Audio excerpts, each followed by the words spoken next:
Ashama harka fuunee akkam jirtan nagaa keessanii nagaa kudha galata waaqaa nageenya na bira jiru isin birallee haa jiraatu akkam turtan akkam saa kana keessan anoo nagaa kudha rabbitti haa tolu warri chaanala kanaaf haaraa taatan subscribe like share gochuun na jajjabeessadha harka na qabaa deeggarsa keessan na barbaachisa nama haaraa jalqabe waan ta'eef walaa jajjabeessinu wal bukkee hadhaabbannuun isinin jedha namni faamilii koo taatanii turtan immoo isinillee like share comment gochuu hin dagatinaadha wal jajjabeessina harka walaa qabnuun isinin jedha lammiiko kanattaan sudan yaada yeroo baay'ee sammuu koo keessa deddeebi'u tokko har'a baasee dubbachuu barbaade jechuudha maal seetan yeroo baay'ee jechuudha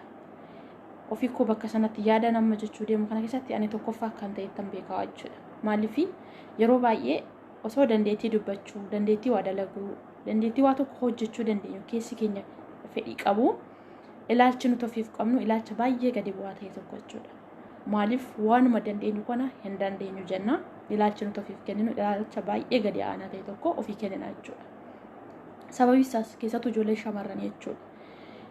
Namni maalluun jedha jenna yeroo baay'ee namni maalluun jedha habaluu maalluun jedha jenna. Tarii wanti sun maallu godhaa dudduubatti akka nuti hafaa deemnu waayyaa inni bakka abjuuf mul'ata keenya akka hin geenyedha kan inni nu taasisu jechuudha. Maaliif wantoonni akkasiisu sammuu keenya keessa baay'ina yeroo baay'ee waan deddeebuuf isa keessa keenyatti yaannee jirru bakka abjuuf mul'ata keenya sana ga'uu hin dandeenyu jechuudha. Maaliif ilaalchi sodaasuuf yeroo baay'ee waan sammuu keenya keessa deddeebu jechuudha. Kuni maal jechuudha? Ilaalcha gadi aanaa ta'e tokko ofii qabaachuu waanuma dandeenyu kana hin dandeenyu jennee iddoo xiqqaa tokko ofii kennu osoo iddoo guddaa ga'uu kan dandeenyu tokko iddoo xiqqaa ofii kennu jechuudha. Kanaaf namoonni baay'een ilaalcha akka kana qabdan baay'ee keessantu jiru ilaalcha akka kana haadhisu maaliif ilaalchi akka kanaa kuni duubatti nu gata malee gara fuulduraatti akka tarkaanfannu nu taasisu jechuudha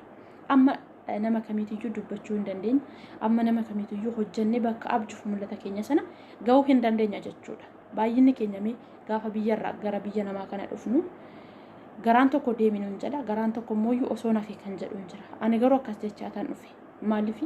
deemee ama dhuguma afaan isaanii kana danda'a sa'aatiin itti jedhallee hin jira deemee yoo haala nyaata isaanii haala jireenya isaanii ittan bara sa'aatiin itti jedhallee hin jira garuu wanti sun hundumtuu ta'ee gaafa dirqama ta'uu viizaan dhufu nan deemee jechuudha yeroo dhufees garuu ji'oota muraasa booda hundumtuyyuu akka salphaattan fudhee jechuudha kanaaf osoo akkuma sodaadhe sanaan nanafa ta'ee waan yaade sana waan karoorfadhe sana galmaan gaachuu hin danda'u ture jechuudha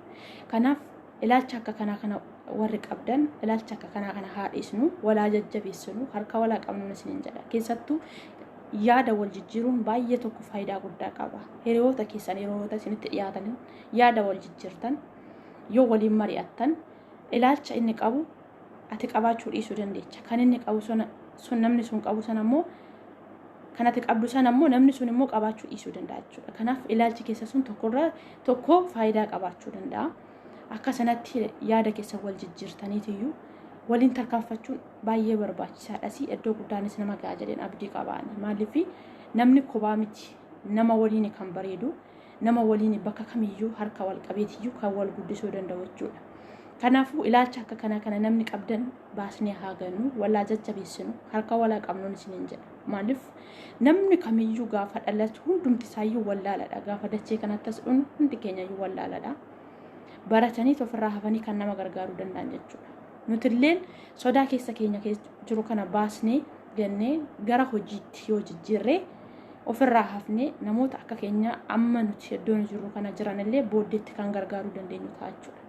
kanaafuu ilaalcha akkanaa kana haa gannu walaa jajjabeessinu isinin jedha jechi namaa namni ati waa tokko gaaris godhii yaraas godhii namni waan siin jedhu lafa yaraattis lafa gaarittis si'a tokko jecha namaa wanti siif nama gadi si buusu hin jiru jechuudha maaliif namni waa baay'ee siin jechuu danda'a garuu ati namaaf miti kan jiraattu ofii keetiif jiraatta waan ta'eef sila namaan jiraattu jechuudha kanaafuu keessa keenya yaa amansiinu akka kanatti kutannoo yookaan harka wal qabne yookaan wal jajjabeessinu ta'e iddoo guddaa wal ga'uu dandeenya jechuudha kanaaf walaa jajjabeessinu harka walaa qabnu dudduubatti wal hin deebisinaadha harka wal qabaa kana isiniin jechuun koo namni hundumti isaayyuu namni hundoo gongorreen jiru hundoo gongoraa bakka dogongora isaa sanatti akka inni sirreessu akka inni karaatti qajeelu gochaatii gorsaatii yookaas immoo wanta inni balleesse tokko kun akkana ta'e jettanii itti himaa walitti himaa yoo wal gargaarree kana keessa adeemsa keessa wal guddisuu ofirraa hafnee namaaf illee ta'uu dandeenya jechuudha kanaaf ilaalcha akkanaa kana tokkoffaadhaan jechuudha ilaalcha bakka nama haasaa turetti ani akka tokkoffaatti nu fudhadhaachi jechuudha ilaalcha akka kana sammuu koo keessa deddeebi'u waa tokko osoo dalaguu danda'u osoo hojjechuu danda'u ilaalcha nama fi qabu baay'ee gadi bu'aadha ilaalcha akkasii sana warri keessa keenya qabnu baasni haa ganu walaa jajjabeessinu isin jedha lammii koo har'a wanti na dubbachuu dhufeef kanuma yeroo biraa